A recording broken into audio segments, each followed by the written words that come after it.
ನಮಸ್ತೆ ಸ್ನೇಹಿತರೆ, ಬನ್ನಿ ಇವತ್ತೊಂದು ಗೋಡಂಬಿ ಹಾಕ್ಬಿಟ್ಟು ಚಿಕನ್ ಫ್ರೈ ಮಾಡೋದು ಹೇಗೆ ಅಂತ ನೋಡೋಣ. ತುಂಬಾ ಟೇಸ್ಟಿಯಾಗಿರುತ್ತೆ.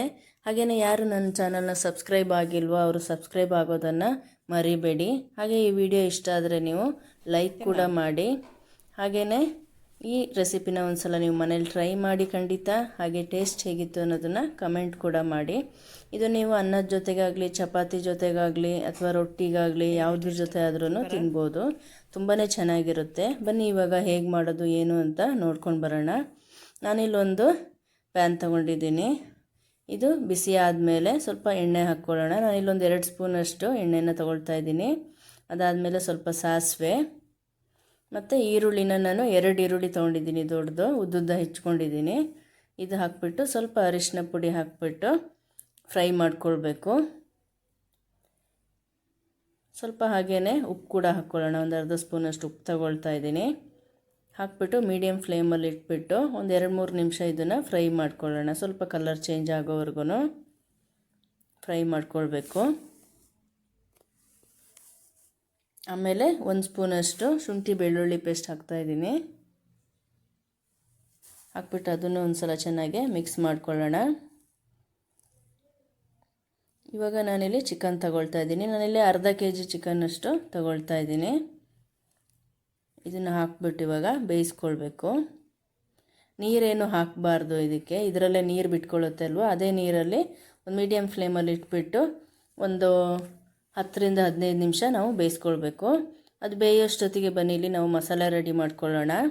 ನಾನಿಲ್ಲೊಂದು 4 ಹಸಿಮೆಣಸು ತೊಗೊಂಡಿದ್ದೀನಿ, ಸ್ವಲ್ಪ ಚಕ್ಕೆ ಮತ್ತು ಲವಂಗ ಒಂದು 3 ಮತ್ತು ಕಾಳುಮೆಣಸು, ಒಂದು ಹಿಡಿಯಷ್ಟು ಗೋಡಂಬಿ ಮತ್ತು ಸ್ವಲ್ಪ ಕೊತ್ತಂಬರಿ ಸೊಪ್ಪು ತಗೊಂಡಿದ್ದೀನಿ. ಇದಕ್ಕೆ ಸ್ವಲ್ಪ ನೀರು ಹಾಕಿಬಿಟ್ಟು ರುಬ್ಕೊಳ್ಳೋಣ.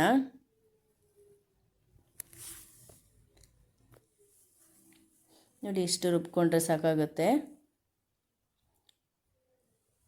ಇವಾಗ ಚಿಕನ್ನು ನೀರೆಲ್ಲ ಬಿಟ್ಕೊಂಡಿದೆ.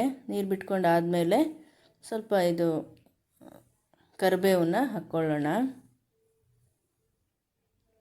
ಅದಾದಮೇಲೆ ಮಸಾಲೆ ಹಾಕಿಬಿಟ್ಟು ಚೆನ್ನಾಗಿ ಮಿಕ್ಸ್ ಮಾಡ್ಕೊಳ್ಬೇಕು. ಜಾರ್ ತೊಳೆದ್ಬಿಟ್ಟು ಅದರ ನೀರೇನಿದೆ ಅದನ್ನು ಮಾತ್ರ ಸ್ವಲ್ಪ ಹಾಕ್ಕೊಳ್ತಾ ಇದ್ದೀನಿ. ನಾನು ನೀರು ಜಾಸ್ತಿ ಹಾಕ್ತಾ ಇಲ್ಲ ಇಲ್ಲಿ. ಅದಕ್ಕೇ ಒಂದು 1/4 ಸ್ಪೂನಷ್ಟು ಜೀರಿಗೆ ಪೌಡರು ಮತ್ತು 1 ಸ್ಪೂನಷ್ಟು ಧನಿಯಾ ಪೌಡರು ಮತ್ತು 1 ಸ್ಪೂನಷ್ಟು ತುಪ್ಪ ಹಾಕ್ಬಿಟ್ಟು ಚೆನ್ನಾಗಿ ಮಿಕ್ಸ್ ಮಾಡಿ ಇದನ್ನು ಒಂದು 5ರಿಂದ 10 ನಿಮಿಷ ಬೇಯಿಸ್ಕೊಳ್ಬೇಕು.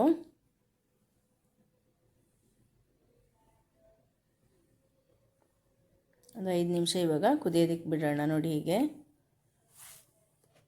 ಇವಾಗ ಸ್ವಲ್ಪ ಉಪ್ಪು ಟೇಸ್ಟ್ ನೋಡಿಬಿಟ್ಟು ಲಾಸ್ಟಲ್ಲಿ ಒಂದು ಅರ್ಧ ಸ್ಪೂನಷ್ಟು ನಾನು ಪುಡಿ ಉಪ್ಪನ್ನು ಹಾಕ್ತಾಯಿದ್ದೀನಿ.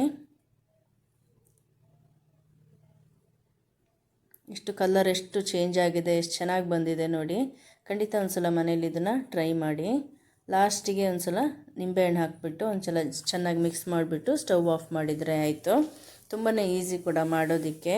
ಖಂಡಿತ ಮನೇಲಿ ಒಂದು ಸಲ ಟ್ರೈ ಮಾಡಿ. ಹೇಗಿತ್ತು ಅಂತ ಹೇಳೋದನ್ನು ಕಮೆಂಟ್ ಮಾಡೋದನ್ನು ಮರಿಬೇಡಿ. ಹಾಗೆ ಯಾರ್ಯಾರು ಚಾನಲ್ನ ಸಬ್ಸ್ಕ್ರೈಬ್ ಆಗಿಲ್ವೋ ಖಂಡಿತ ಸಬ್ಸ್ಕ್ರೈಬ್ ಆಗಿ. ನೆಕ್ಸ್ಟ್ ನಾನು ಹಾಕೋ ಎಲ್ಲ ವೀಡಿಯೋಗಳೂ ನೋಟಿಫಿಕೇಷನ್ ಬರುತ್ತೆ. ನಿಮಗೆ ಯಾವುದೇ ಒಂದು ವೀಡಿಯೋನು ಮಿಸ್ ಆಗಲ್ಲ. ನೀವು ಮನೇಲಿ ಹೊಸ ಹೊಸ ರೆಸಿಪಿಗಳನ್ನ ಟ್ರೈ ಮಾಡ್ಬೋದು. ಖಂಡಿತ ಒಂದು ಸಲ ಮಾಡಿ. ಹಾಗೆ ಹೇಗಿತ್ತು ಅಂತ ಕಮೆಂಟ್ ಕೂಡ ಮಾಡಿ. ನಿಮಗೆ ಈ ವಿಡಿಯೋ ಇಷ್ಟ ಆದರೆ ಲೈಕ್ ಮಾಡೋದನ್ನು ಖಂಡಿತ ಮರಿಬೇಡಿ. Thank you.